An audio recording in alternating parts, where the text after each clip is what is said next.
What's going on, everybody? It's Catfish on Ice, episode 175 with Chad Minton, Rich Howe, and Kyle Perkins joining you.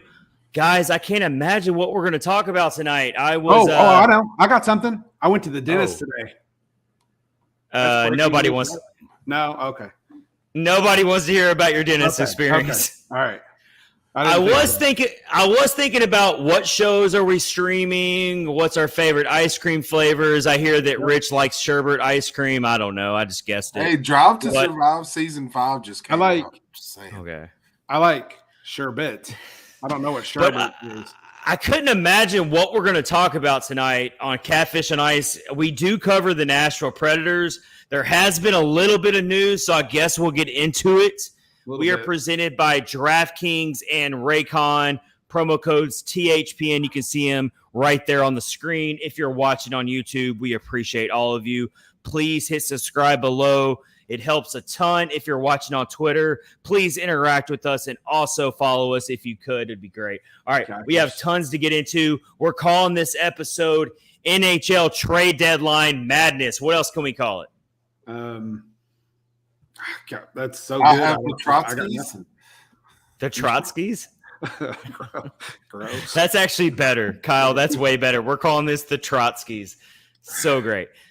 So everyone always wait. I got to start with something real quick. We got tons to get into. We got a couple guests coming with us here. We got Nick Kaiser of 102.5 The Game. He is going to be joining us. We've also got Boyd, who does the Predator Way podcast, also Penalty Box Radio. He's going to be joining us later. So those two awesome gentlemen are going to be joining us to talk about all the trade deadline madness. So much going on right now with the Nashville Predators. Also, of course, David Poile announces his retirement, transitioning to Barry Trotz. So, guys, we got so much to get into. Before we let Nick join us real quick, because he's already hopped in here, guys, how are you doing? How's it been these last 48, 72 hours, whatever it's been with all this turbulence going on with the Nashville Predators? Go ahead, Kyle. You first. Well, everybody knows my deep, undying affection for Tanner Jeannot. So after that trade went through, I'm just, sell everybody except Parsonen. Sell them all. Yeah, Kyle calls it scorched earth, and I know a lot of people have said that. It's scorched earth. Sell everybody. Nobody is safe. Don't think the Predators are going that far with it, but I think some of you are getting your wish right now. Well, I will say that. I'll settle for a Fabro. People are put that on a t-shirt, please. I'll settle for a Fabro, and please walk into somewhere in the Midwest like Montana and just wear that shirt and have all the people ask you, what the hell does your shirt mean? I'll settle for a Fabro. Yep. So a lot of people did get their wish, but I've already seen on Facebook people questioning Barry Trotz's ability to be a general manager. Oh, God. Didn't take long, did it? All right. Let's get Nick in here from 102.5 The Game. Writes for Predlines.com as well. Is outstanding, and he's awesome because he's slammed busy these days, as you could imagine. And he had found time to join Catfish on Ice live stream of episode 175. Nick, how are you doing, man? Doing great, guys. It's been one hell of a last 72 hours, like you said, Chad. First of all, I can't imagine how busy you've been. You were at the David Poile press conference today. Let's fill everyone in who just came back from Mars, or maybe they live in a cave. Maybe they've been out in Key West like I was last week, and they were on island time, and they unplugged from their phones, which is totally understandable. And they're just now realizing that David Poile, the great general manager, all-time winningest GM in NHL history, has decided to pass the torch to Barry Trotz. Nick, you were at the press conference. You got so many great quotes.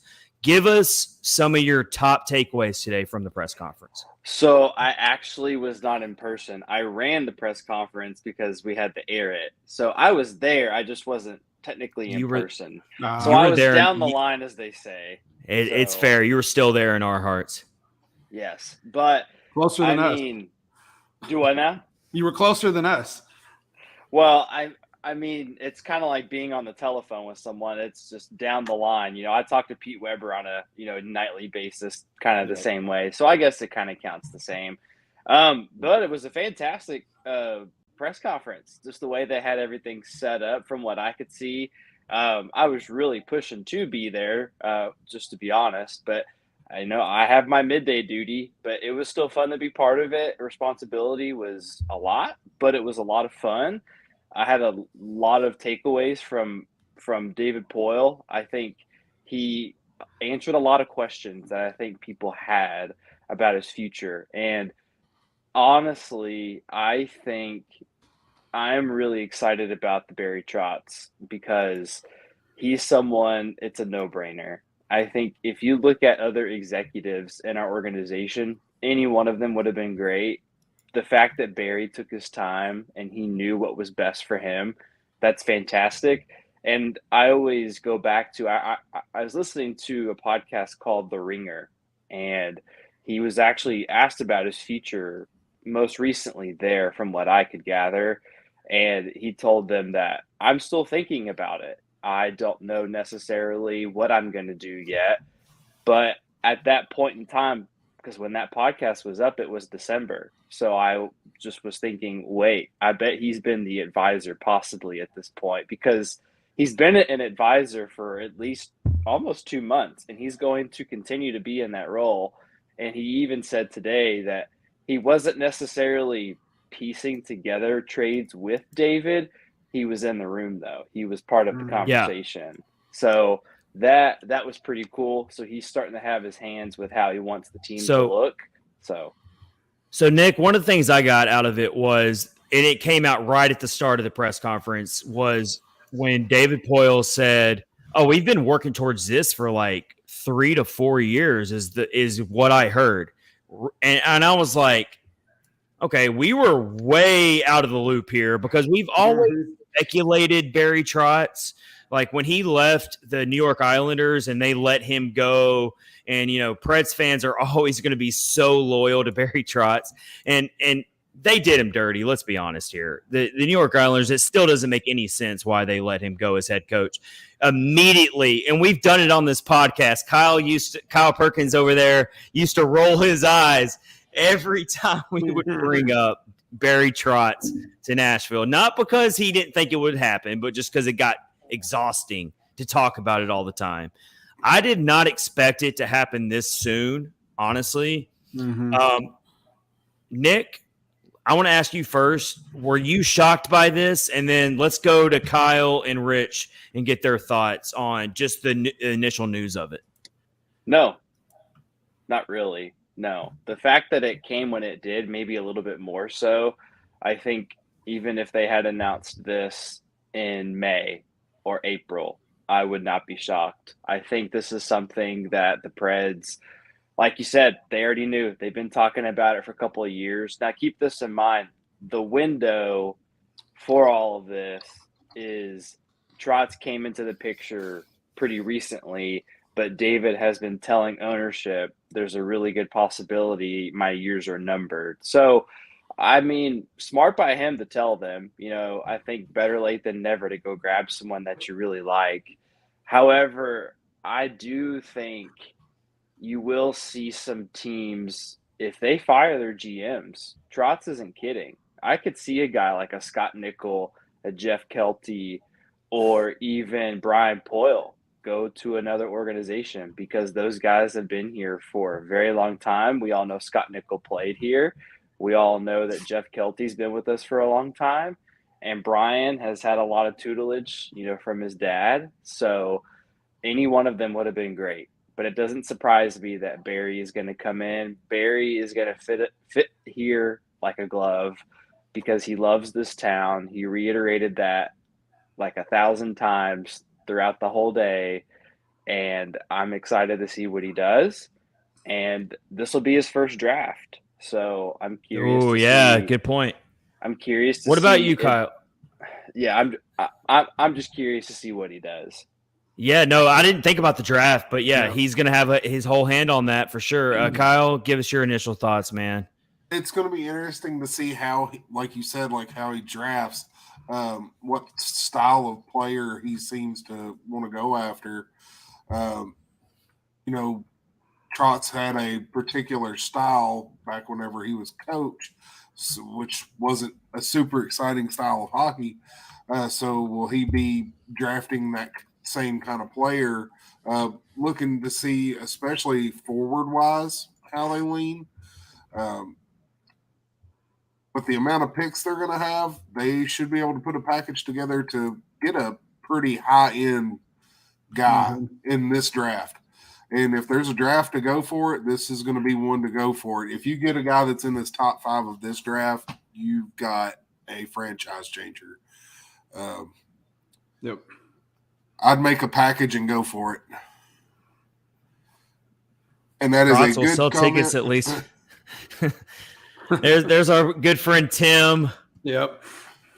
He says Trotz will sell tickets for at least for a season. Oh, he's definitely going to re-energize the fan base. You can already see that right now. Oh, yeah. Let's get some of these comments before we go to Rich here, because we got some amazing listeners here that are jumping in. We appreciate all these people. Predemption, his name's Johnny. He does the Fan Reacts episodes on YouTube. Go follow him. Subscribe to his podcast. He's awesome. We love Johnny. The Capitals did Trotz dirtier than the Islanders did with Peanuts. Pay raise the year they won the cup. Oh, yeah. Okay. That's a good point. Trotz really did get done dirty by both teams he coached, other than the Predators. When he left the Predators, Johnny can correct me on this because he's the Preds historian, but when he left the Predators, it was more of a mutual thing. It was more like, all right, you've been the only franchise's head coach. Teams messed the playoffs a couple times. Time to move on. I would love to be a fly on that wall when that conversation was had, because Poile and Trotz have so much mutual respect for one another, and you saw that in the press conference today. It was really cool to watch that. We'll get to some more comments. All these comments are coming in. We got Barry coming in. Barry, I interact with him on Twitter all the time. Baron Von Trapp is his YouTube name. He says, "Thanks, Tim." We missed some stuff here. We gotta get caught up here. We're way behind. We got so many comments coming here. We can't keep up with you all, which is a good problem to have. Mike Twitter's in here. Justin Gambino's in here. Liz is in here somewhere. Nikki had to go play. She was actually playing a game tonight.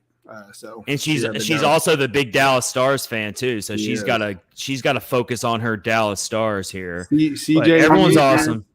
I need the Stars to win tonight, so Sagan that I just picked up in fantasy can help me beat. Hey, we'll get to that later, sir. Fantasy Hockey Championship.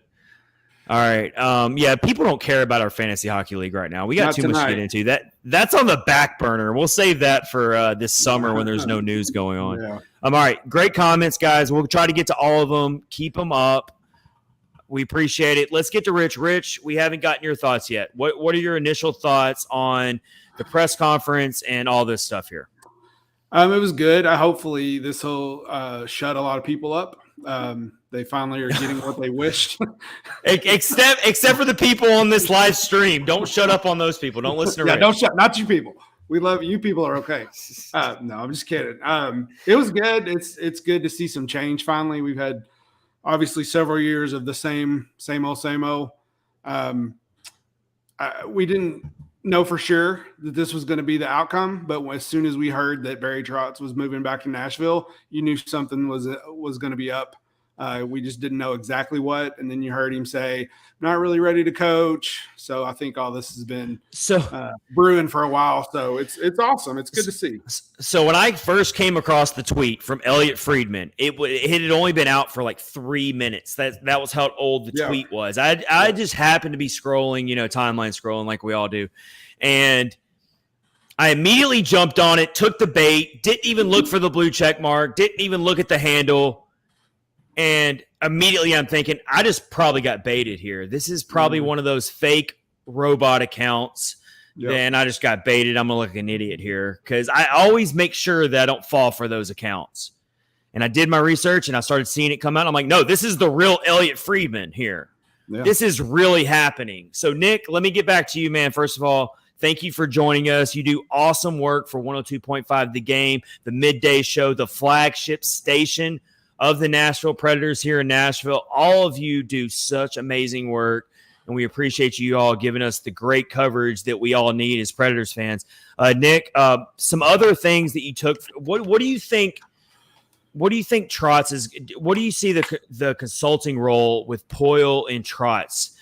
Do you think there's significant change? Do you think it's going to be more of the same and Trotz is just now the one in charge? What are you thinking from that standpoint? Well, it's not going to look anything like how Rand Carthon is with Mike Vrabel. So let's get that out of the way. For the Titans fans here, yeah, for the Titans fans. For the Titans fans, it is funny that it's kind of happening kind of at the same time, which cities don't go through this like this ever. But I personally think that all Trotz is here to do is be a sponge. I think he's going to offer his perspective as a coach right now more than anything because he's still learning. And I think Sean Henry brought that up perfectly. He said he's going to be here the next 4 months. He's here to learn from David, and that's what he's here for, and that's it. So I think he'll probably do a lot of help with scouting too, because think about it this way. He also is going to have to go to Milwaukee. He's going to have to get a feel for this organization. And ultimately, when it comes down to it, he's someone that has the expertise. If you have a question and you want another opinion, go ask Barry. Barry will probably tell you how it is too. However, I really think that what he's going to give you too, he's not going to BS you. I think that's probably the simplest way to put it. He's not going to BS you. He's going to tell you what your team looks like. And he's coming into a team that is selling off and has put their flag in the sand and says what they are. And I remember telling Pete Weber that I can't really remember the last time they were sellers other than maybe the year that Trotz got fired. So it's been a long time, but I think he's just here to be a sponge, guys. That's a good point. How do you feel about that, Kyle? I think that's perfect. I want to see him put his touch on it from the get. That's my only real big thing. I want to see his touch on the team from the end of this season forward, moving into the draft, everything else. But him staying and learning more from David. I mean, David's been around for 50 years, over 50 years. I mean, he's not dumb. I think a lot of your Facebook people and everything else think, oh, Poile's stupid. He did this.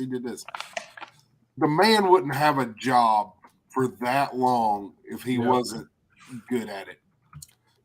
Did he do the things we always wanted? No, but did he provide a pretty good team most of the time in a market that was really not friendly to it? He did, and that's commendable. And if it wasn't for David Poile, we wouldn't have a team to be cheering for right now, in my opinion. Absolutely. Yeah. I can't applaud that enough, what you just said there, Kyle. And let me touch on this too. And first of all, this is not a pom-pom session for David Poile. We are fully aware of the missteps he's made, the mistakes he's made, and he's missed a lot lately. We'll say that. Like he would tell you that this team has not lived up to the full expectations that everyone expects. I think David Poile himself would say that to your face. But let me say this, what Kyle just said here. Hockey in a non-traditional market, and we forget this, and the new fans probably definitely forget this. There was no guarantee that this team was even going to stay here. Right. Everyone said that hockey in Nashville would never work. And so you do have to give David Poile some credit for that. And also, the new GM, Barry Trotz, deserves a ton of credit for what he did. I got goosebumps watching the tribute video of Barry Trotz, very much younger Barry Trotz, when they showed that at the press conference, walking in, coaching that expansion team that was full of blue-collar guys you never heard of. And you know, it took them, what was it, 5-6 years? Nick, can you spot me on that? Was it 6 years till they made the playoffs? It was 6 years. Okay. 6 years till they made the playoffs. Okay. You know, in those days for an expansion team, I know we get caught up on Vegas and Seattle. That's not that bad, you know, and I know we don't have a Stanley Cup and that sucks.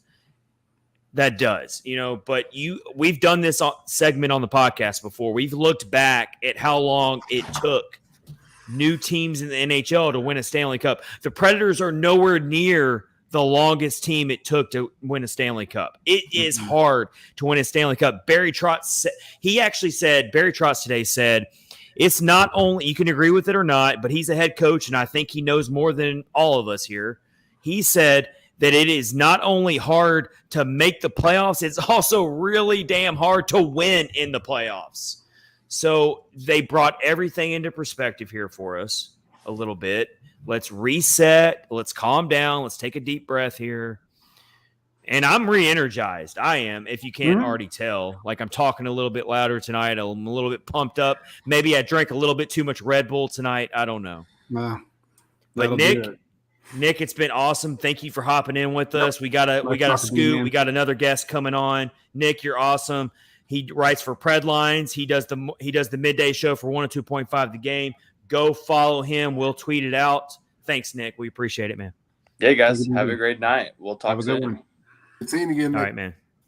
So that was a good point that brought up about last time they were sellers, because if you watch the interview with Roman Josi after the Arizona win, Lindsey Rowley kind of brought it up. It's like, you guys haven't been in this situation in a long time, very long time. And you could tell Roman Josi was like, yeah, you're right. We haven't had to face this before. And it's finally happening. So, felt a little not bad for them. They just won a game, but you could tell it was, a lot of emotions. So a lot of emotions, and we're gonna break down that game against the Coyotes a little bit later, because I feel like that was a gut check, dig deep type of win. I know it's against the Coyotes. I know that most people think they're not going to make the playoffs. It's pretty slim, but when you got to take every game for what it is. And just watching that game alone last night, I got a lot of really good energy from it. I mean, the team really dug deep. You only had 10 forwards on the ice. That is, you normally skate with 12, right? Yep. 10 forwards. These guys, you didn't even have constructed line combinations for this game. Yep. So you can give the credit wherever you want to give it, whether you give it to Hines, give it to whoever you want to give it to. I thought it was overall just a really awesome performance. We'll break it down a little bit later.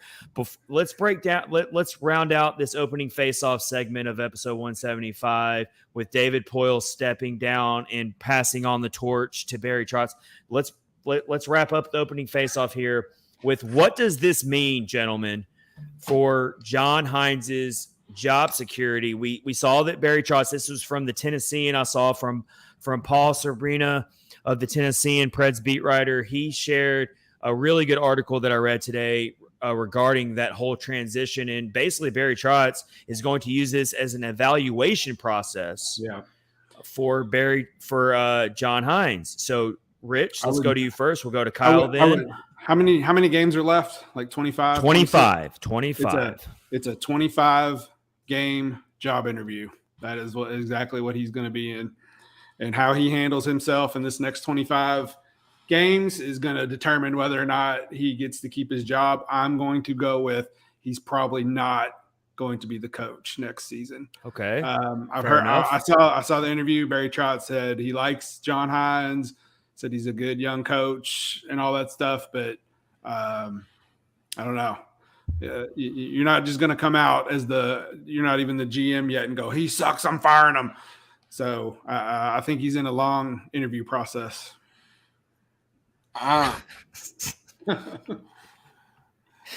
Tim always brings the heat. We love him. For sure.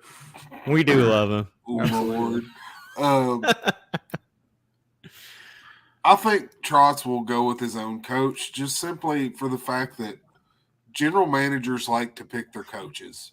Yeah. They like to have that guy that they chose, that they're going to coach a certain way that he wants played, and he's going to draft players that are for that coach that he knows. Mm-hmm. So I would say Trotz will go after an established coach, being a new GM. Mm-hmm. But then again, he could go like Poile did with him originally and go for a younger, untested coach. Yeah. So, because Trotz has that pretty good guy to him. So yeah. Here's kind of how I read into it. So he's not. It makes no sense to fire Hines right now. 6 points out of a playoff race. You're literally just the GM chair is just now getting warm. It makes no sense. It would be totally like just jumping the gun. I know a lot of fans want it to happen, and it seems that simple. It makes total sense right now to let the season ride out for what it is. If you bring in a new head coach right now, it's not going to change what happens this current season. So let Hines do what he's going to do. Like Rich just said, treat it as a job interview for 25 games. See what happens here. And then in the offseason is totally when Barry Trotz has every right to evaluate the situation. And John Hines has 1 year left on his contract. You can easily move on from that. From there, assess the coaching market. You don't know which teams are going to move on from head coaches right now. You know the NHL likes to recycle head coaches. There might be a current head coach that just needs a new change of scenery as well that you would love to have that we can't predict right now. So I think it makes total sense for Barry Trotz to let the 25 games ride out, see what John Hines can get out of this team with these younger players that are playing very well and they do keep producing. Whether you think that's John Hines or not, these young players are producing. You can give all the credit to Carl Taylor. I'm totally okay with that. But these younger players are making things happen. Most notably, Tommy Novak, ladies and gentlemen. 11 points in the last 5 games. Love watching that dude play. It's amazing. Tommy has been on one. Yeah, for sure. Alec is also co-site expert of Predlines.com. He chimes in here on the Hines thing. He says, we have no reason to hire mid-season. You should only do that if you believe the team needs a new voice. This is deeper than just coaching. Yeah. Okay. Something else. Sean go ahead. Let's just throw, before we get to you, Rich, let's throw in this. We got Sean Butcher in here. Do we know Sean? Has Sean been in here? Oh, yeah, that's the GIF. Yeah. The GIF guy. The GIF. Kyle, you weren't here for the last episode. Sean Butcher joined us last episode. He's got the GIF logo. It's awesome. Yep. But now he needs a GIF of the GIF. Or a GIF. There you go. Well, depending on Kyle which side Perkins, depends upon if you're wrong or not, Rich. Right. Yeah. Well, whichever side. Kyle Perkins is the GIF king of Predators Nation. So the GIF and the GIF need to get together and work on something with Jif Peanut Butter. For sure. And Jif Peanut Butter needs to sponsor that. Jif, I know you got a lot of money. If there's someone spokesperson out there that works for Jif Peanut Butter that's watching this podcast right now, you need to sponsor it. All right. Carl Taylor should. There actually used to be a band called Jif and the Choosy Mothers. You ever heard of them? I've never heard of that. No. Yeah. There was an actual band called Jif and the Choosy Mothers. Jif Peanut Butter. Hey, guys, Jif Peanut Butter, promo code THPN. All right. Jif's all right. Sean Butcher says Carl Taylor should be the next head coach, in my personal opinion. For sure. I think he deserves a shot. He's next in line. I'm not going to argue that at all. Yeah, unless somebody else pops up who Barry Trotz may or may not know. There you go, right? But as of now, trial run for John Hines is what seems to be the next plan forward. I know a lot of people don't like that. But, hey, at least take it for you can't get everything at once. Everyone wants Poile and Hines gone. You got Poile gone. You can't get everything at once. You can wait for Hines, all right? Yeah, I mean, it would have been overload. People wouldn't have been able to take it if that would have happened in the same day. I couldn't handle it all at the time when it happened, guys. Like, it was a lot going on. There was a lot going on, for sure. All right, let's get into this. Let's tell you about DraftKings. We got a really awesome offer for you right now for all of our sports fans. The action never ends at DraftKings Sportsbook, especially this summer, with tons of ways to bet on all of your favorite sports. You can feel your fandom and feel the heat of the season like never before. Plus, right now, DraftKings Sportsbook is giving new customers a risk-free bet up to $1,000. That's right. Make your first bet up to $1,000. And if it doesn't win, you'll get another shot to cash in. That's pretty sweet deal from DraftKings. You screw up, you get another shot. How nice of DraftKings to do that. You can throw down on all of the major action for baseball. We got baseball season coming up. Golf's already going on right now. Tiger Woods is already back on the links. I love to see it. MMA and more. Plus, with same-game parlays, spreads, money lines, over-unders, and props, your betting options feel endless. Yes. So we got upcoming games of my choice. Any Preds game. Betting on a Preds game right now is a lot of fun, right? So we got them coming up against the Penguins. How are you guys feeling about the Penguins matchup right now? Well, considering they're calling for their GM to be fired, it'd be interesting. And they're like right on the brink of getting into the playoffs, so I'm sure they're going to be fighting very hard. It's a weird game. Good luck calling that matchup. I don't even know what to think about it. But either way, you can call them that. There's plenty of other great NHL games going on right now. You can pick any sport you want. If you're into baseball, we got spring training going on right now. We've got all these great sporting events going on. College basketball, we're about to have March Madness starting. So much at DraftKings. Best of all, DraftKings is safe, secure, and reliable. You can deposit and withdraw your cash whenever you want. So download the DraftKings Sportsbook app now. Use promo code THPN. Make your first deposit and get a risk-free bet up to $1,000. That's promo code only at DraftKings Sportsbook. Minimum age and eligibility restrictions apply. See our show notes below for details. If you have a gambling crisis, have a gambling problem, there are ways and phone numbers you can call to get the help you need. DraftKings promo code THPN. All right, gentlemen, let's move on here. We're going to have Boyd Ferris join us a little bit later, our good friend Boyd. Can't wait to have him hop back on. He does the Predator Way podcast. He has hopped in on live streams before, and he is awesome. He's brought up Brock Besser as a possible buy for the Preds. He is the only person. I got to give Boyd a lot of credit. First of all, I love Boyd's coverage. He's one of my favorite Preds follows on Twitter. Love everything he has to say. He's very knowledgeable. He brings up Brock Besser as a possible buy. A buy? We're talking about buying in this economy for the Predators? Are you serious? Yeah. Who knows? I can't wait to ask him about that. Let's get to some other comments here real quick. Let's get to some other comments. Kyle Fleming, also part of the Predlines community. What are we talking about, guys? What are we arguing about over here? I love Kyle's a great guy. Kyle Fleming is awesome. You guys are fast and furious here with the comments here. We need a comment moderator tonight. Someone Max just Greenberg needs to. Is in here. Here's Kyle. Let me get to Kyle's original comment. He says, so I'm for getting rid of Hines as much as the next person, but hear me out. Hines has this year and next on his contract. Why not let him take the heat from the first year of the rebuild next season? So wait, Kyle. That's one thing I guess you could do. Wait a minute. Kyle Fleming, you want John Hines to be the he wants John Hines to be the sacrificial lamb? Yep, he wants to torture. Season? He wants John Hines to be tortured. That's what he's saying. I think Tim is going to be on board with that. Where's Tim at? Where's his response on that? Because I think Tim is all on board with John Hines having to suffer through another season. Oh, that's good. Thanks, Kyle. Goodness. That was good. Crazy. I mean, it's not wrong. I don't know, guys. I actually think this.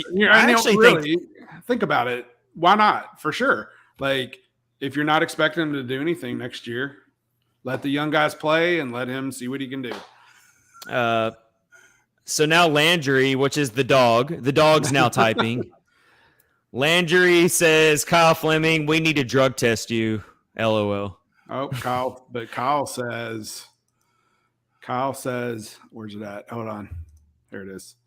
Better Hines to be tortured than a new coach that would catch the heat and possibly lose his job for a struggling team. He is not wrong. We're digging so deep into this right now. Yeah, we don't even know what's going to happen. That's funny, though. Not wrong, though. That is really funny. All right. So let's move along here in episode 175. Super fun episode going on here, mainly because of all these amazing viewers and listeners who are commenting right now. Let's move along here to the next segment, which is trades, and more trades. NHL trade madness, right? And the Nashville Predators have kind of followed through with their selling mentality because they have traded Nino Niederreiter and Tanner Jeannot. Let's start with the easy one to swallow first. Let's start with the easy. I'm not okay. Okay. We're gonna start with Nino. We're gonna start with Nino Niederreiter first to ease us into the Tanner Jeannot. All right. So Nino Niederreiter gets traded to the Winnipeg Jets. Interdivision trade kind of surprised me a little bit, honestly. I'm not gonna lie. So he goes to the Winnipeg Jets. He hasn't even played a game for him yet, but not yet. Second round pick.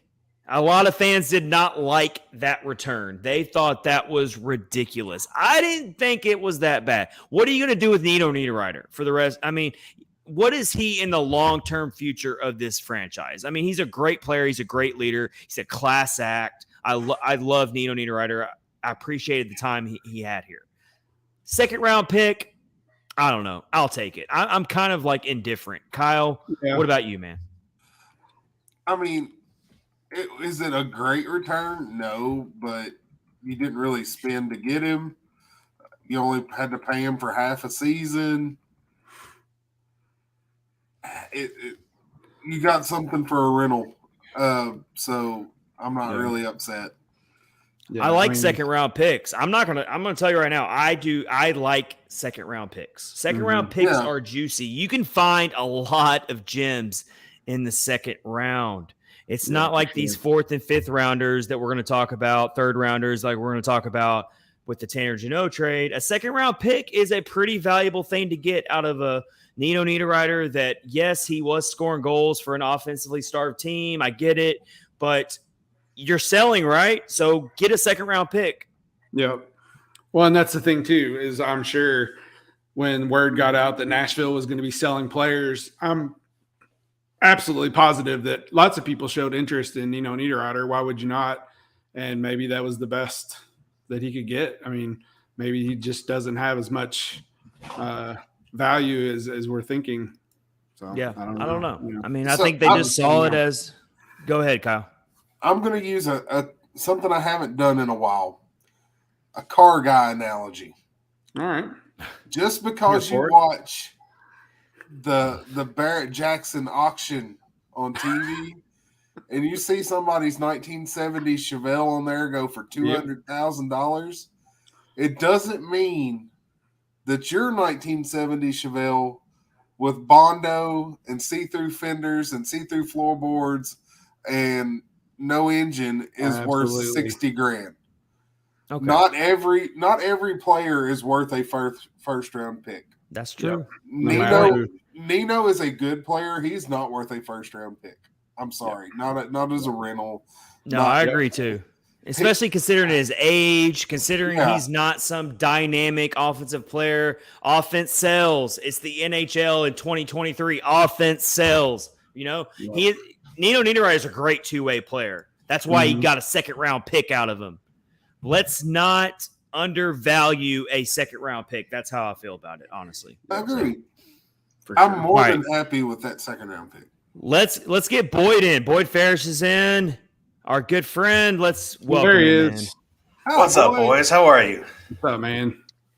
We're doing good, man. I appreciate you jumping in on short notice. I jumped in and asked you to join because you put out so many good takes, and I've been busy this whole weekend, and I've been leaning on. It's a rare occurrence, man. Don't sell yourself short. But I've been really busy this week, so I haven't been able to stay up to date on all the stuff. And you're one of the people I love following because you put out so much good information, and you know your hockey. So thank you for joining episode 175 on such short notice. You put out a thing about Brock Besser that I really want to ask you about because I found it very interesting.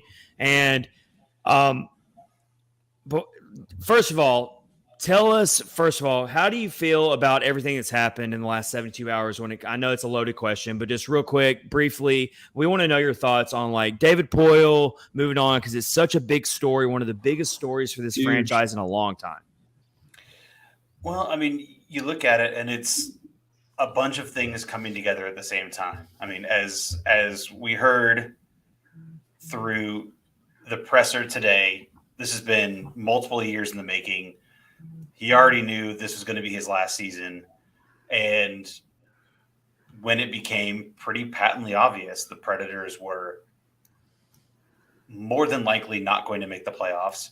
Even with this little run they've been on, they've made up no ground in the standings because the other teams that they're chasing aren't losing either.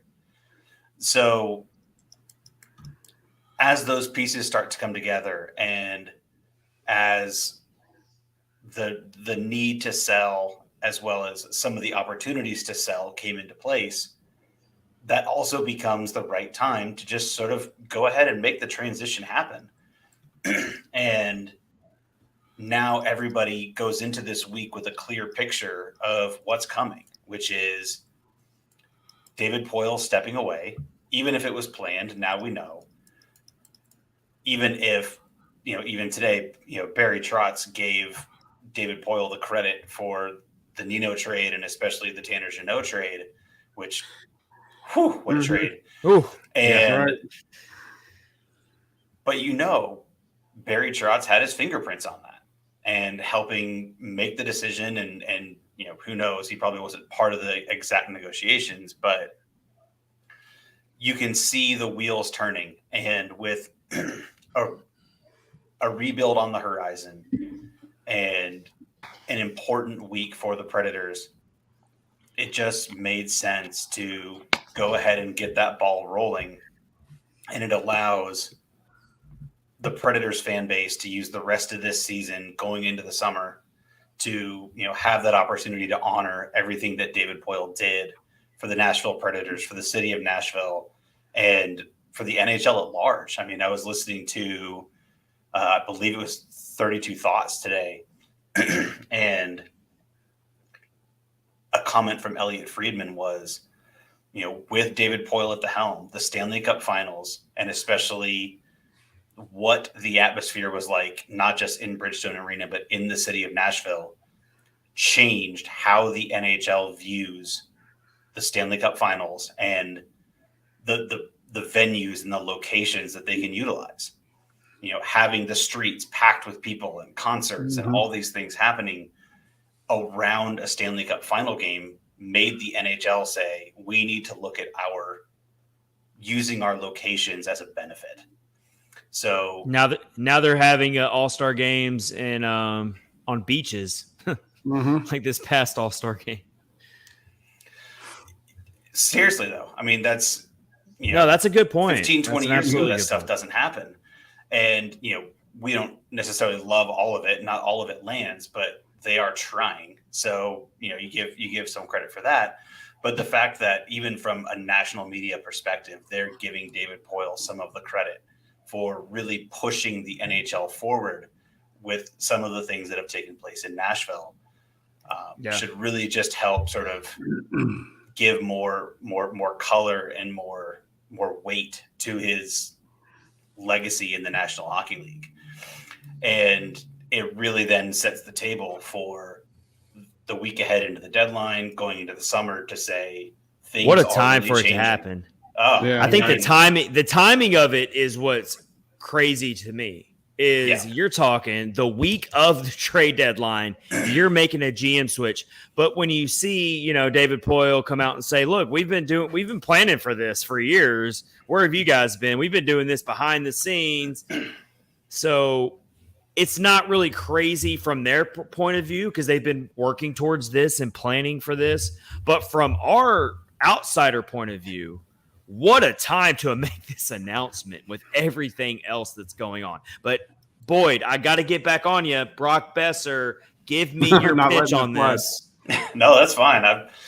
I want to hear it. I'm interested. I tweeted earlier tonight. I'm going to be insufferable about this, so I'll go ahead and voice it out. And Snarky Squeege, you want Fabro going? This is what I'm here for. Oh, let's get the snark. Go ahead, Boyd. I'm going to share Snarky Squeeges. The concept that I came up with, basically, and the pieces that I fit together in my own mind were a trade between Vancouver and Nashville makes a lot of sense in the way that Vancouver needs and has stated they're looking for young NHL ready pieces. And they really need another young right-handed defenseman. Enter Dante Fabro, still an RFA. And look, we give him a lot of grief around the Nashville fan base. He's a solid player. Kyle Perkins. Right. Kyle Perkins. He is a solid player where his mistakes have been incredibly amplified by every mistake he makes ends up in the back of the net. Mm-hmm. Some of that's bad luck. Some of that's bad decision making. Okay, fine. But overall, he is a solid player. And the point that I've made on this on a number of occasions is Roman Josi hit 96 points playing primarily with Dante Fabro. If Dante Fabro sucked that bad, Josi's 96 points doesn't happen. Wow. Right. That's a good point. I haven't even heard that angle, but that's pretty good. I can't argue with that. You know, he is a solid player. Is he, the high-end 2A defenseman that we thought he would be when he was drafted in the first round? Perhaps not. But even still, a mid-first round pick, if he's a steady top 4 defenseman, that's not bad. You're not necessarily looking for, you hope for superstars out of any first round pick, but if they're solid contributors, that's still solid value. And so back to the trade idea. That's something that Vancouver desperately needs. And they are not necessarily wanting to do a full-blown tear-it-down rebuild. They still have Elias Pettersson. They still have Quinn Hughes just entering their prime. They don't want to waste 3 years. JT Miller. That's a whole different. We could spend an entire Thatcher episode on JT Thatcher Miller. Thatcher Demko. Yeah, I mean they got a good pieces. They got a good goalie. They got a franchise goalie. That's the thing. They've got pieces. They've got some talent. Mm-hmm. But the shape of the roster needs to be different. Not that differently than what we're looking at with Nashville. Just some of the reasons behind it are different. And from the Vancouver side as well, they've made it well known Brock Besser is not part of the future of the team. He makes $6.5 million. He's, hasn't reached his potential. A lot of people say he's a little overpaid, slightly. He is overpaid for what he's produced thus far in his career. He is overpaid. They shouldn't have given him $6.5 million. He's overpaid. But he is still 25. He's cost controlled for 2 more seasons. And he is a quality scoring winger, top 6 winger. Nashville has this 2-year roughly gap between this current core being either sold off or slowly phased out versus the next wave coming in that, let's face it, Luke Evangelista, Zach LaRue, Joakim Kemmel are not going to be, at least not all of them, NHL players next year. No. 1 or 2 of them might be. More than likely, most, if not all of them, are playing in Milwaukee. And even if you're trying to gather assets, which, holy crap, if you looked at the cap-friendly page for the Predators, they have like 47 draft picks in the next 3 years. I love it. A large amount. To quote Steve Dangle, Tampa Bay just gave Nashville an entire draft class. Because they're in win now mode. They're in absolute win now mode. You're talking. I hate that. Sorry to cut you off, Boyd, but I also want to get to Kyle and Rich here on this too, because you bring up a good point about comparing. And this is more on the Tanner Jeannot trade front, obviously, but everyone's focused on how many draft picks the Preds got and they sent Tanner Joe. A lot of Tampa fans or just fans in general are freaking out about. They don't know a lot about Tanner Joe. They are freaking out about seeing all these draft picks go to the Preds, right? And they send Cal Foote, who's a young defenseman who I think can fit into this team. He can. He's a very different player than Fabro. We got to remember, Tampa is one of the most defensively sound physical teams in the Eastern Conference, if not the. They are a very rare breed in the Eastern Conference in terms of playing a very defensive styled, bruising, hard-hitting style. I know it's Rich's second favorite team, but he loves himself some Tampa Bay Lightning. Oh, yeah. But no, can't get enough. I think it could be a win for both sides when it comes to the Tanner Jeannot trade. I really do. I think that it can work for both teams because both teams are in completely different situations. So it can work for both. It could be mutually beneficial for both. I can't wait to see what Tanner Jeannot can do for the Tampa Bay Lightning, most notably in the playoffs, which is what they're bringing him on for. They want – because you got to have those types of players – to win 7-game series in what's going to be a gauntlet of an Eastern Conference playoff bracket. So, Kyle, I want to go to you on that first. Can you imagine if they put him and Maroon on a line together? No, yeah. Jesus Christ, somebody's going to die. I mean, they're already a bruising team. So, clearly Tampa has an objective. They don't care about those They don't care about those third-round draft picks, those fourth-round draft picks. Yeah, good luck, Nashville, banking on one of those 10% probability NHL player fourth-round picks. But I do agree also with the strategy from Nashville's point of view in a very different position than Tampa to be acquiring and stacking up this draft capital, because you might not even use those draft picks. You might use them to facilitate another trade, you know? So that's really what it's about. You're giving yourself chips on the table to use. Arrows in the quiver. Exactly. So Rich, Rich, I got to ask you, man, what did you think about the Tanner Jeannot trade real quick? It was crazy. Just seeing what all Tampa gave up for him on an off year for him was a little insane. I don't know. I could see it going south for him if he doesn't turn things around, and people could sour on it pretty quick because it was. Well, these Tampa fans down here. So guys, I live in St. Pete, right across the bridge from Tampa. These Tampa fans, they're very spoiled down here. I will tell you. Yep. Winning a couple Stanley Cups will do that to you. They are very spoiled. They are knowledgeable. They are very knowledgeable fans. A lot of them actually don't mind the Predators. I've been rocking my Preds stuff through Tampa before, and they don't have any problem with the Preds because it's not really a rivalry. But they are knowledgeable fan base. I haven't talked to any fans one-on-one in person on this Tanner Jeannot trade. Just seeing online, though, a lot of them are pretty freaked out.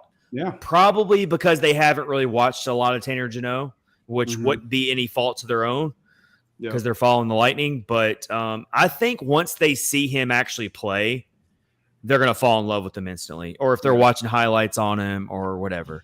I think it's a good addition for both teams. Trade deadline acquisition for the past 4 years, whether it's a Barclay Goudreau, Brandon Hagel, Nick Paul, they overpaid. That's a good point. For all of them.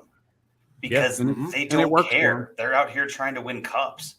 Like when eventually Stamkos gets old, Kucherov gets old, Vasilevsky gets old, they're going to rip it down to the shreds, and they're going to be terrible for 5 years. Yeah, exactly. Their window's open now. They're not or a fourth cup. Who cares? Yeah, exactly. And they're not worried about a 2024 whatever draft pick. They're not worried about that. They're living in the now, and everyone, like, you can't expect the Predators to take that same strategy because they don't have the talent or the position that Tampa has right now. Well, and by that same token, if the Preds have 15 picks in the next 2 drafts or 18 picks in the next 2 drafts, I mean, again, are they really drafting 18 players? I highly doubt it. They're going to trade some of those to acquire other players. Yeah. They're going to either use them to move up in the draft. Exactly. And try to get better talent, or, and this is where I think things might be going, kind of related, circling back to Besser, is they could use them for this trade deadline. Mm-hmm. They still have Saros, and I know that's a hot topic. We're gonna get on that. We got this later. Kyle's got it. Kyle Perkins down there ready to go. I can't wait. They've still got Forsberg. Let's just take Forsberg and Yossi. Like, I don't think they want to waste 2 or 3 years of Forsberg and Yossi. Mm-mm. I hope not. Do I think they're gonna sell out and try to like make this a one off-season retool? Probably not. But they're 6 point out, guys. I mean, it's not completely unfathomable that they make it. I mean, Calgary did it not that many years ago. Are they going to win a first-round series? We're right back to square one, gentlemen. Right. Every year we go through this. Yeah. Now, are they going to win a first-round series? Like, I still don't think they're going to make the playoffs, but they're 6 points out, so it's not like it feels like some people have just completely given up on even making the playoffs, and in reality, they're 6 points out. Mm-hmm. So but it's very different if that making the first round feels like found money versus this is the best we could do with what we had. Yeah. And right now they've acquired 6 picks and a young defenseman. If they get on a heater and make it, very true. Awesome. All right, Boyd. We got to run here. We got a couple more things to hit on. Crazy episode. We appreciate you jumping in. For sure. Short notice. Boyd Ferris, Penalty Box Radio, the Predator Way podcast. Check it out. You're working on a new episode now, aren't you? Yeah. Let's see. I think I'm on my 4th rewrite of my show notes between the Nino trade, the Poile announcement / the Trotz announcement, then the Jeannot trade, and then the Poile Trotz presser today. So hopefully nothing else earth-shaking will happen by tomorrow morning, and I can actually record it. You get it all wrapped up, and then something happens, and you're like, "Oh, gotta start Seriously, over." That's the worst, guys. That is the worst. Literally the gif of Sheldon from The Big Bang Theory just throwing his papers up in the air. Yep. It's all right, man. We appreciate you. Yep. We'll talk to you soon, Boyd. See you, man. All right. Later, Boyd. Always love it. Boyd and Nick both joining us tonight to give us a lot of really good insight on everything that's happened. Guys, let's just do what I've been wanting to do here. Let's do the a new game that I came up with. Oh boy. It's called the Barry Trotz meme game. And we got a great photo that just circulated the airwaves. I'm going to give credit to who I originally found this from. I don't know if this gentleman originally took the photo, but it was the first person that shared this image, and I could not believe it. Let me find it here. But at the press conference, I think a lot of pictures were swirling around of David Poile waiting in the wings, like literally, like standing in, because the press conference was at Bridgestone Arena. Yep. So Zach Williams, afternoon stretch, Monday through Fridays, 4 to 6 on Nash Sports Radio, CBS Sports affiliate. He shared an image that I'm about to share on the screen here. Let's put it in here. I'm sure some of you have seen it. Sorry, it's not a little I've seen it. Large urban image. So you see there, for all of our viewers here, see a faded out Sean Henry and David Poile doing their thing, and then just a really zeroed in clear image of Barry Trotz just kind of like looking, like gazing, like, yeah, it's my turn. I'm coming. Yep. Barry Trotz meme game. Kyle, I know you got a good one. Come on, man. I would have a little thought bubble above Barry's head saying, first order of business, nacho cart in this hallway. Nacho cart. Right in that hallway, right behind him, there should be a nacho cart. So luckily, Sean Henry's sitting right there, so he can handle that pretty easily. Let's get a nacho cart right there in the hallway. That'd be good. I like it. So mine would be why are we wasting time doing this? Will this SOB just clean out my new office? That's cold-blooded. Oh, that's rough. Hey, Rich, get your crap out of my office. You're going to the little office now till July. You know, I think it's very simple what Barry Trotz is thinking there. All he's thinking about is, can we get this over with? Because I need to figure out where we're going for dinner tonight. That's right.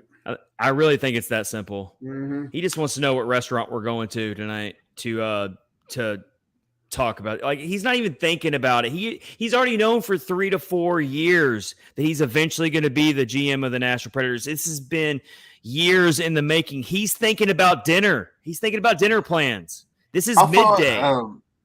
He's probably already had. Let's break this down CSI style. He's probably already had breakfast like 4 or 5 hours before this. He's probably already getting hungry. He's probably already missed lunch for this thing that they did for all of us. Like, they were so nice to do this for us on the website, Preds website. But he's thinking about dinner. He's thinking about where we going to eat. There's so many good restaurants over there. He's thinking about his favorite restaurant where he's going to eat tonight. You could put a bubble up there and be like, Hattie B's. You know, he might be thinking Hattie B's. He knows Nashville very well, so he's thinking about where he's going to eat. I think that he skipped lunch for this. Yeah. All right. That's the very first. It's the very first edition of the Barry Trotz meme game. We will try to spare you to never bring it back, but it was still fun. Pretty good, though. We did get a good one from Nikki, who is one of our. She had a good one that made me really laugh. Nikki. Her Barry Trotz meme game answer was, when I hear my name mentioned and I want to find out what they said. That's absolutely true. I mean, we all do that when you think you hear your name. What's that guy saying about me? So that was a good one from Nikki. So that's the Barry Trotz meme game. So I'm going to. On episode 175. No, I don't want to interrupt with this, but I'm watching on my little phone screen the Bruins and Edmonton game. In the past 3 minutes that this has been on, Edmonton has high-sticked 2 Boston players right in the face, cut David Krejci open up on the side of his face, and somebody just whacked David Pastrnak with a stick. Oh, I'm not saying it's right, but Pastrnak always seems to be a target a lot of the games I watch because he's not a fighter. He's a smaller player. Yeah. But Edmonton's bringing it. They're trying to. So this game's getting ugly. It's getting ugly. I think there's going to be a fight soon. Anyway, it sounds like Edmonton needs an elder statesman defenseman to come in and just be that rock, or a tree home, an oak tree home. There you go. To be the roots of his organization. I don't know who that red if you will. There's your selling point. So the Bruins have a 3-2 lead. The game that Rich is talking about, 3-2 lead. They got a 5-on-3 power play. So There you go. Some other games. How about the Dallas Stars, guys? They've been kind of sputtering lately. They have not looked like their normal selves. They always find a way to make it to overtime. They're tied 4-4 with the Canucks right now.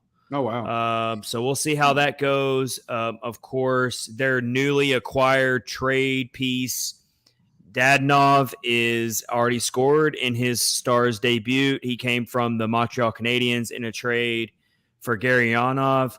That was a pretty interesting trade, guys. What do you guys think about that? It was funny that he actually got traded this time. Yeah. Do you remember last year? Yeah. Vegas traded him, and then they realized they didn't have the rights to trade him. Yeah, for sure. Yeah, and then Shea Weber ended up going to Vegas, and now that whole thing. Well, this Boston game, that brings up a good trade. They traded Garnet Hathaway and Orlov for Craig Smith in a pick. Yeah, so that was pretty good thing. Craig Smith's a Capital now, so.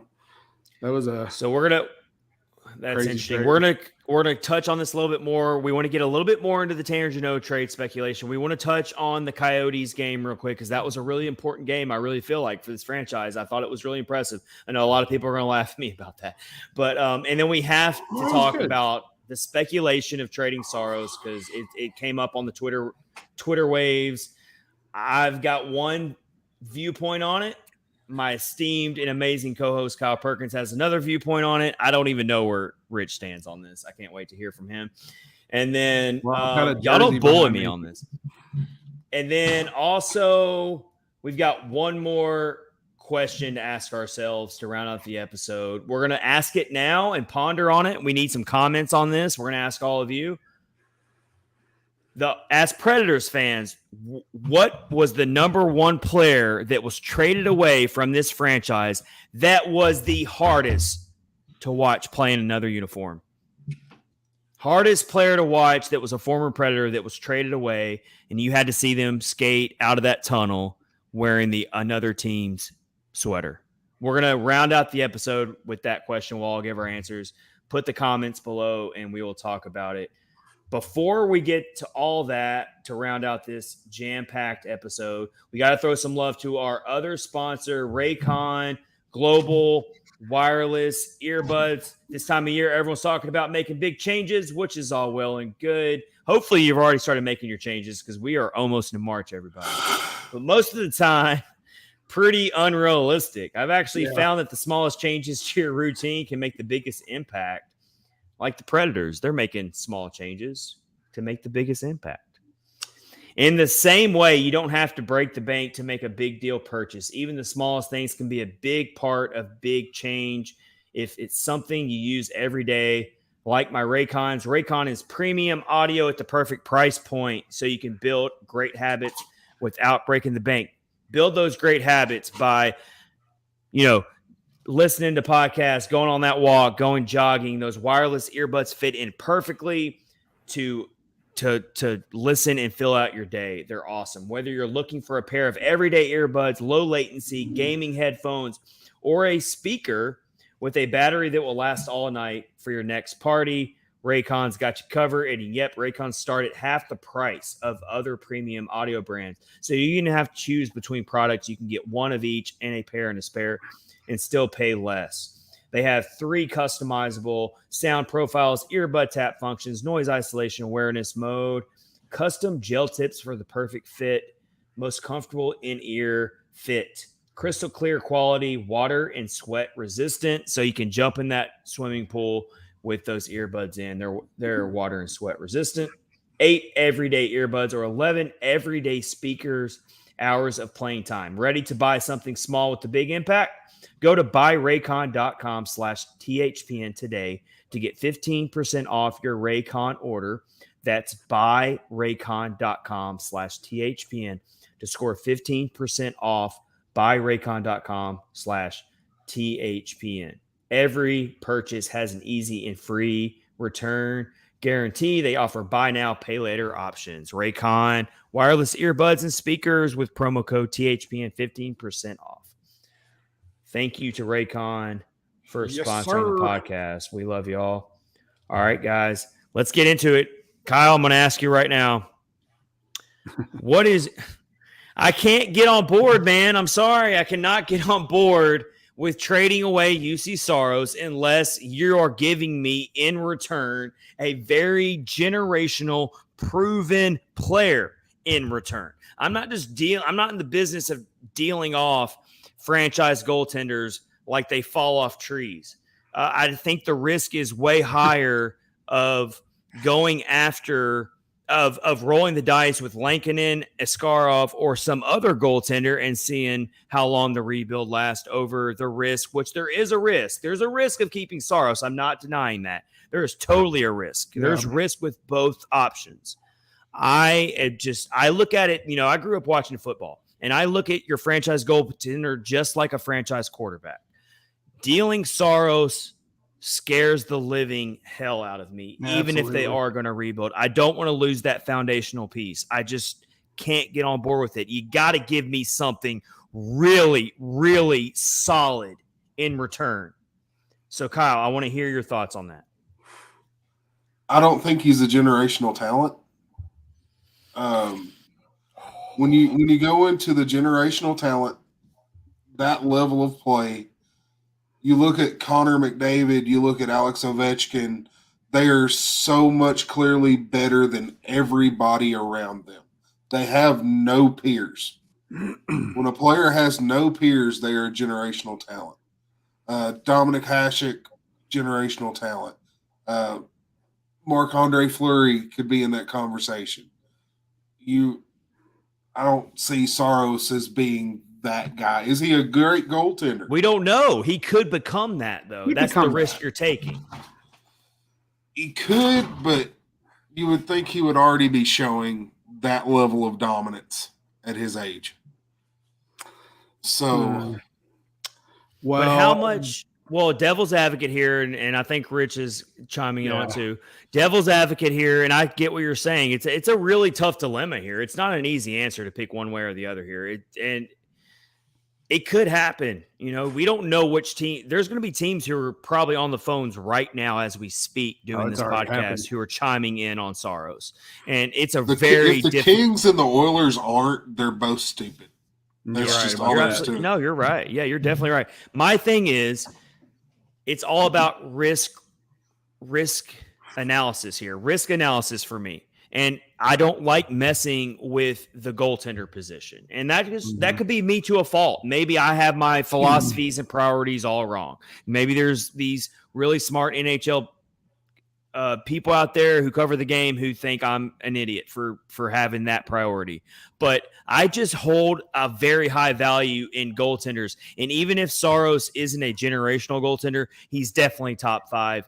And I get that doesn't automatically lock you up a cup, but I think it's way easier to build around a great quality top 5 goaltender than it is to not have that piece filled and have to find your pieces scattered and find yourself some scoring guys and find yourself some and not have that position shored up. So if you trade Saros, you're really banking on Yaroslav Askarov to be what he's expected to be. And maybe he will be, but that's a big roll of the dice. Mm-hmm.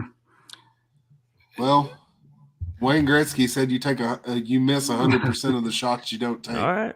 Sure. And it's all about what they offer. I mean, I'm all ears. I think it's worth listening to. You pick up the phone and you listen to those offers. If you're now Barry Trotz, you absolutely listen to the offers and you take flyers on it. I'm not saying that 100% you just don't even listen to it and it's just untouchable. Mm-hmm. But, wow, you better give me something really, really good. Oh, I'm not saying sell him cheap. I'm just saying. I know you're not.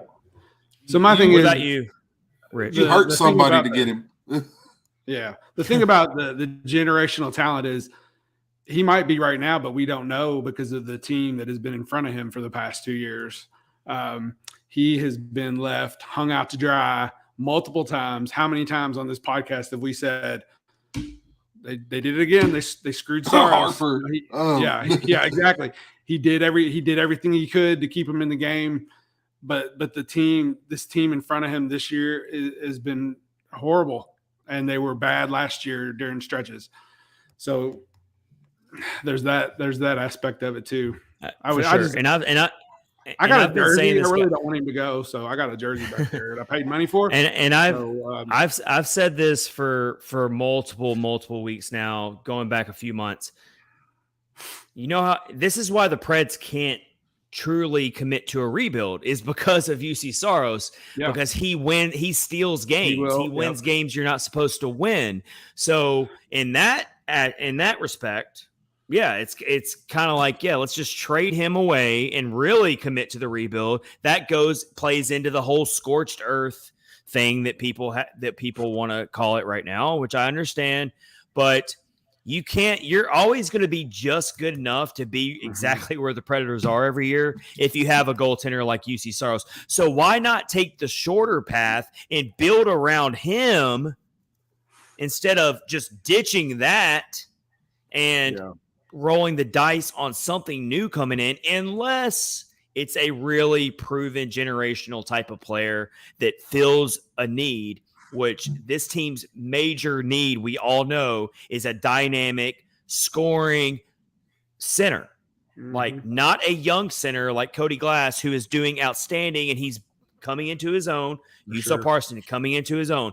But I better get myself a dynamic, proven 60, 70 point center. And other stuff around that. If I'm dealing Saros, because you just don't deal franchise goaltenders like that unless you get something really, really good in return. And I think Kyle, you feel the same way. Oh yeah. Like I said, hurt them to get him.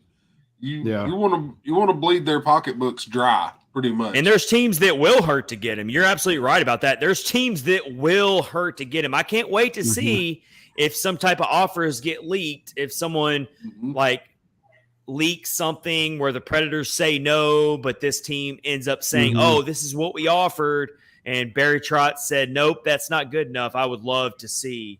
If that ends up coming out. But it's not completely out of the realm of possibility. I mean, with what's happened this week, let's throw a UC Saros trade in there. That'll just cap off what's been a crazy week for the Predators. Yeah. It's not a crazy coming. Something else is coming, though. I feel. So we just don't know. Oh, here's my trade board, guys. This is the rest in peace to my trade board. I've done it every week for the past month. Some of them have already fallen off, so I had to take them off the board because they've already been traded. So here's my final trade board here. Ekholm has jumped up to number 1 on my trade board. I feel like every year that's going to be the cap of this crazy last week that the Predators franchise has gone through. I am feeling more certain than ever that Matthias Ekholm is going to be traded. I feel like with Barry Trotz now in charge, he is ready to go all in on putting his own stamp on this right out of the gate and trading away Ekholm, who is also going to get you. You already see what Tanner Jeannot got. He can. Yeah. And you said the Boston Bruins, Rich? Is that what you're thinking? That was last week when we talked. That was one of the teams that were thrown around. Of course, everybody said Toronto. I think people have said Edmonton as well. We're kind of in on it, but I haven't heard Boston this week at all yet. So I totally think you have to jump all on board with it. If someone gives you a similar high trade return like Jeannot, you jump all on board with it and you just roll with the defensemen you have. I mean, you've got some guys you can call up and fill in. Yeah, you're going to downgrade the roster in the short term. Obviously, when you lose Ekholm, you're going to downgrade a little bit. But I'm all on board with letting the chips fall where they may. And if you can find a really good, valuable trade partner for Ekholm, you absolutely do it. Yeah. Yep. I think one of those two will be gone before the deadline for sure. I don't know which one, but I do too. Granlund on there, like he's been playing a lot better lately. I think he sees the writing on the wall and he's like, I better step up or they're going to want to get rid of me too. So he might be either that or it's stepping up. Hey, so I can get out of here. Or that too. Yeah. That's another. Yeah. Let me out of here, please. I don't know. Yeah. I mean, Fabro is obviously not going to bring the same type of return as Ekholm, but I think you could still get another second round pick maybe out of him. I think that's kind of the benchmark I'm looking at with Fabro. I've got Granlund on there just because I had to pick a few players, and I feel like Granlund could still possibly be traded, but probably not. Yeah. Because he's just too expensive right now for what he's produced this year. I don't know. I don't see any teams jumping at the ready to pick up a Granlund's contract right now. He just hasn't done enough, although he has looked better lately. Yep. But the guy, can y'all tell me, did y'all watch last night's game? Yeah, I know what you're going to say. Why does Mikael Granlund refuse to shoot? I don't know. I think he's allergic. It drives me up a wall because he's got so much. He's got stick skills. He's got skating skills. He is a very smooth skater. He is a very crafty operator on the ice. Yep. You watch him, and he looks so smooth. He's a great skater. He's got some speed. For sure. He gets those scoring opportunities, and he'll do like a random behind the back pass to someone who's already covered. And it's like, why would you do that? Yep. I can't remember if it was I think it was the Vancouver game. He had like a wide open slot shot. Like he was like, you couldn't have been more open, and he tried to pass it. And I was like, why are you doing that? Why did you do that? But exactly. It's crazy. All right. Well, with that, let's touch on the last thing here in episode 175, presented by DraftKings and Raycon. Promo codes THPN. Follow us on Twitter at Catfish Ice. Hit subscribe. Thank you, everyone. Let's get caught up on some comments real quick. Let's see what's come in lately. Oh, we got AJ Evans in here. We haven't seen him in a while. He's been on the podcast before. I'm curious what their plan is with the picks they got. 2025 seems so far away. That's a good point. So 2025 is top 10 protected, so it's more than likely going to fall to a 2026 first-round pick if we're talking about the Tanner Jeannot trade. So that's even further away, 2026, yeah. So yeah, for sure. Again, it's all about building draft capital here. You hear that term all the time, draft capital. Yep. It gives you power. It gives you leverage in the negotiating room when you're trying to facilitate other trades. Yep. That's really what it comes down to more than anything. Yeah. Get those picks. Boyd, who was just on the podcast here, I've talked myself into wanting Ekholm traded solely so he can go try and win a cup. It's fair. I'm perfectly okay with that. I'd love to see win the cup. Our buddy Max Greenberg says, I want at least a 90-point scorer in return for Saros or an absolutely ridiculous draft prospect haul. 90-point scorer. I mean, I don't know. Yeah. It better be a big haul, though. And we're all in agreement with that. No one's arguing that.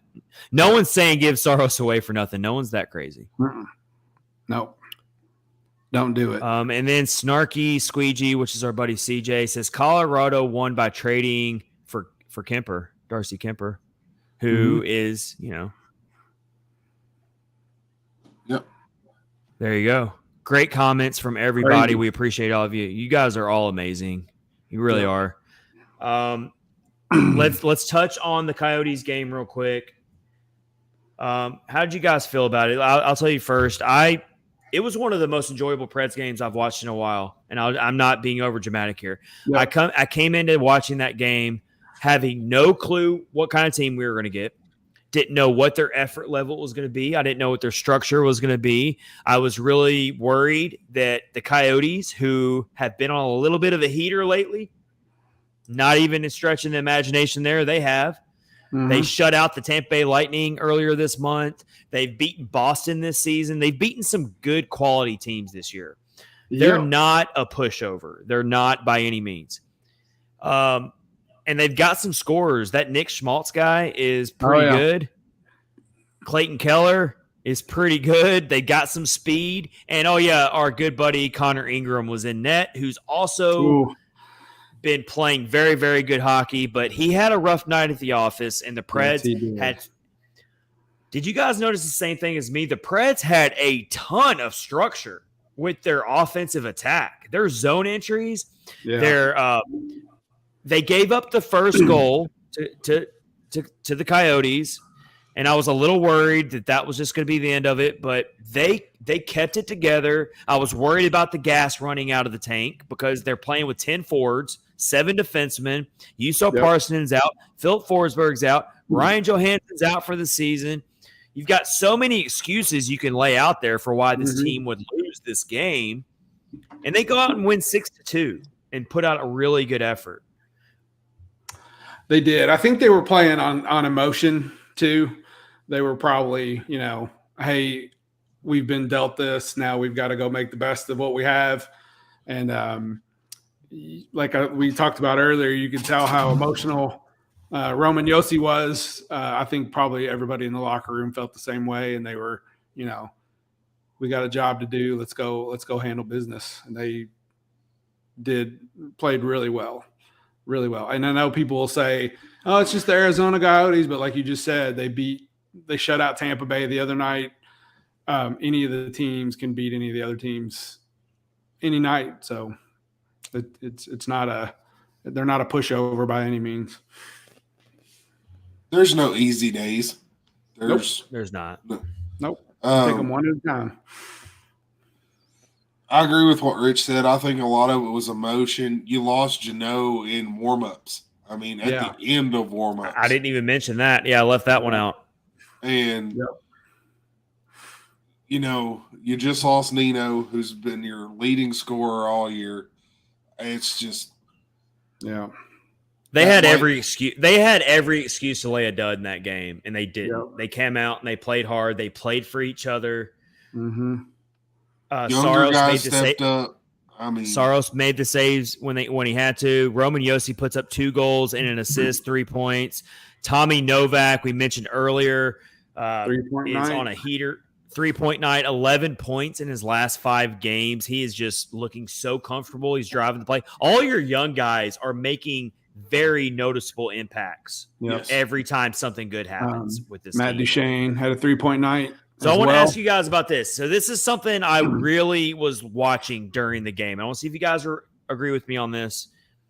I really appreciate the leadership that Matt Duchene has taken on. My Southern accent's coming out in me.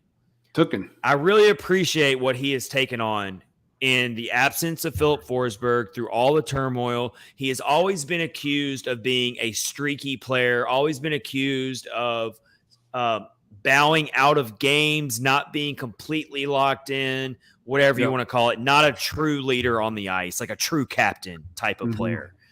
I think he's looking more and more like a captain type of player lately. And I watched him play in this game against the Coyotes, and I've seen it a lot lately. This guy is out there trying to lead this Predators team and these younger players. I see him constantly being there for the younger players like Glass and Parson. He's talking in their ear. He's patting them on the back. I know all the players do that. It's hockey camaraderie, but I'm seeing it even more from Duchene lately. He's taking on that leadership role. He's not having the season he had last year individually. That would have been really hard to do. No one expected him to repeat that. I really appreciate the leadership he's showing. I really do. I do too. And I think that's going to be important in the days ahead as they move forward. I know that people would like to get rid of his $8 million contract or whatever, but I think, he does show those leadership qualities, and I think that's going to be definitely needed for sure. And that's saying a lot for him. I believe he's grown a lot as a person, because if you look back at Matt Duchene in the past, he had no time for boosting up some young kid's game. He was just, I'm all about my game. I'm not worried about you. And was vocal about, I don't want any part of working on a rebuild. I don't want to try to build anything. I just want to win. And you see him now, like Chad said, he's patting the guys on the back. He's talking to them and everything else. I think that shows that he is matured and grown as a person. Which is I think he seems to love Nashville. Like I can. Boyd's still in here. We're hanging out with us. He said Duchene commented post the Poile announcement how much he appreciates being in Nashville and wants to be a part of the solution. So there you go. Don't you love to hear that? That's cool. That's awesome to hear something like that from him. Yeah.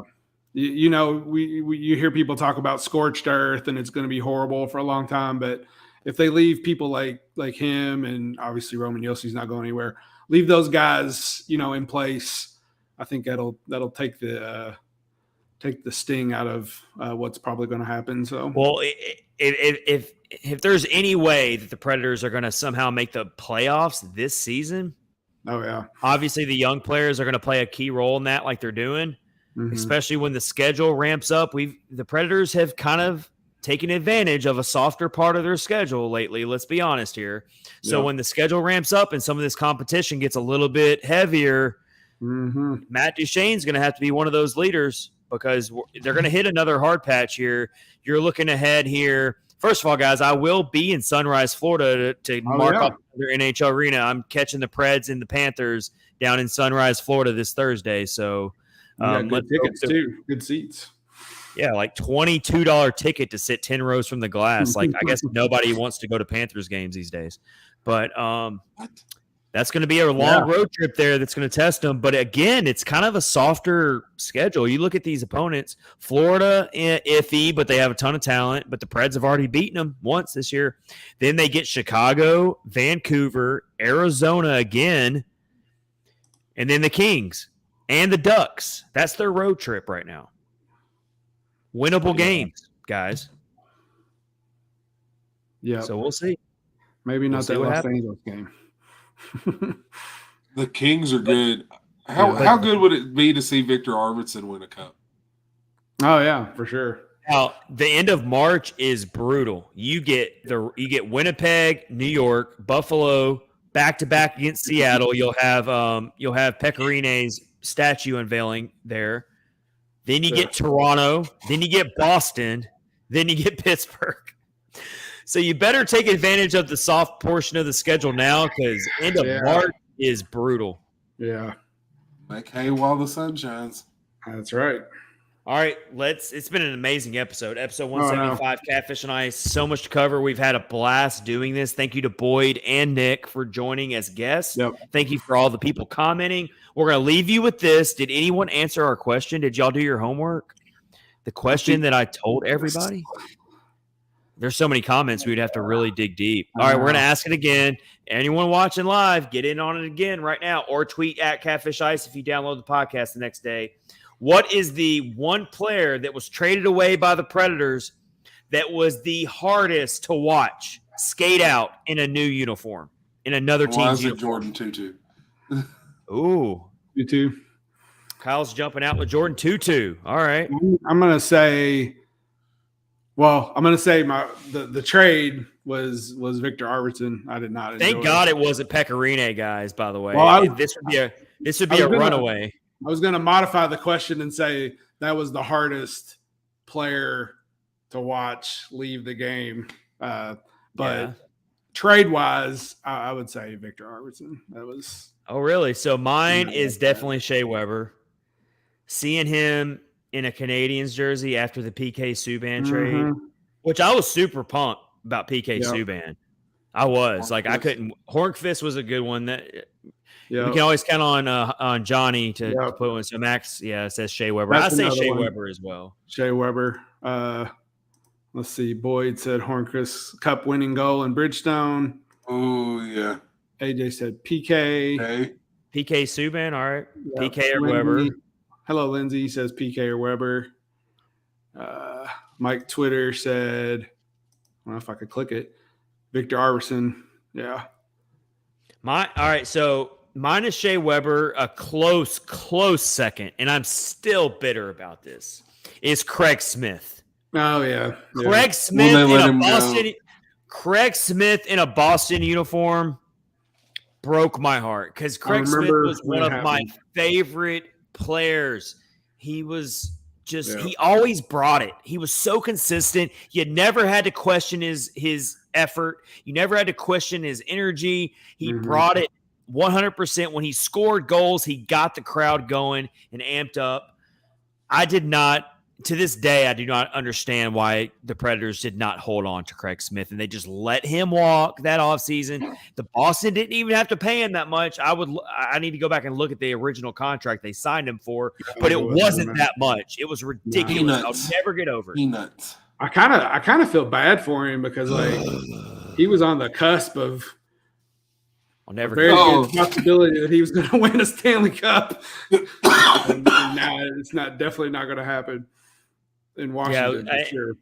I definitely on my short list. I definitely have Victor Arvidsson on there as well. That was super weird to see him in a Kings jersey, but at the same time, I didn't take it too hard because I kind of felt like it was time to move on, so I don't take it as hard. But definitely Weber and Smith for me. Rich, what was yours? Arvidsson. Yeah. Arvidsson?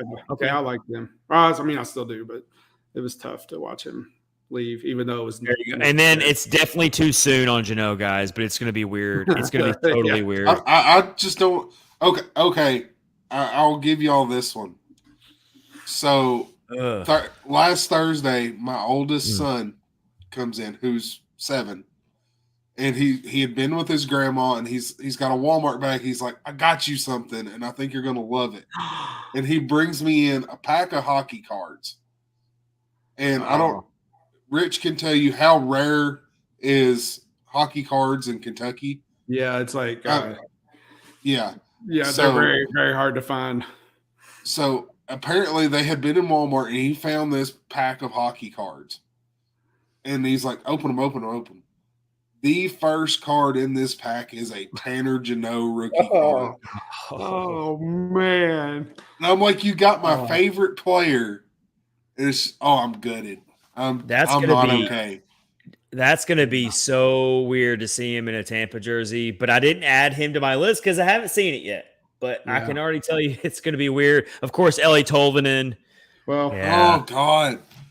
Now, don't bring that up. Stop bringing that up. We get daily updates from like 50 different Preds accounts on how Ellie Tolvanen's doing. We know what he eats for breakfast in Seattle. We know where he gets his oil changed in Seattle. Ellie Tolvanen saved a puppy. David Poile's an idiot. He probably did. Tolvanen probably did save a puppy. He's that special. Well, I would just say about Tanner Jeannot, now I gotta hate him. Sorry, gotta hate him. Can't handle the Tampa stuff, man. Oh, Boyd. This is a perfect way to round out episode 175. Boyd says Tolvanen's return is Pekka's statue day. Of course it is. How cold-blooded would that be if Tolvanen scores a hat trick when we unveil? You know what? It's definitely possible.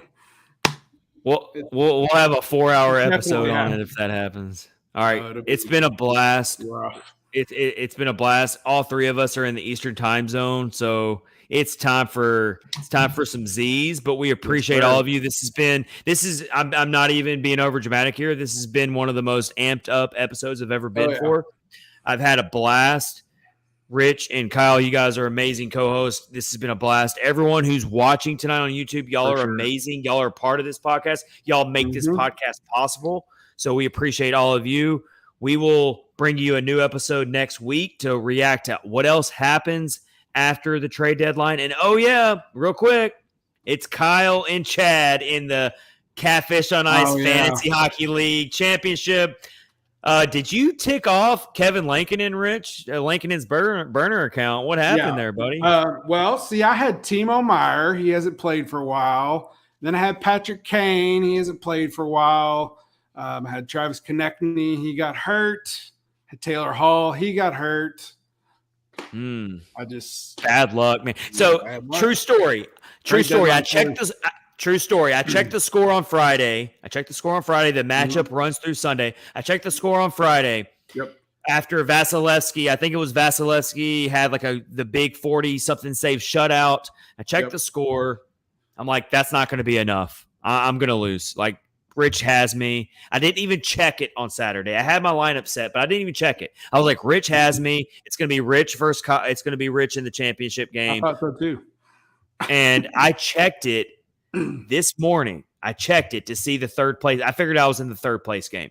I check it, and it tells me that I'm in the championship game to go against the champ, Yaroslav Molotov. That's right. Yep. And you're the heavy favorite. Oh, I don't buy into all that. Yeah. That don't mean nothing. I also had Rasmus Dahlin, who's been playing phenomenal, and he's hurt as well. So that hurt. But congrats to you two boys. Our prize winner, our highest finisher of our listeners is CJ, otherwise known as Snarky Squeegee.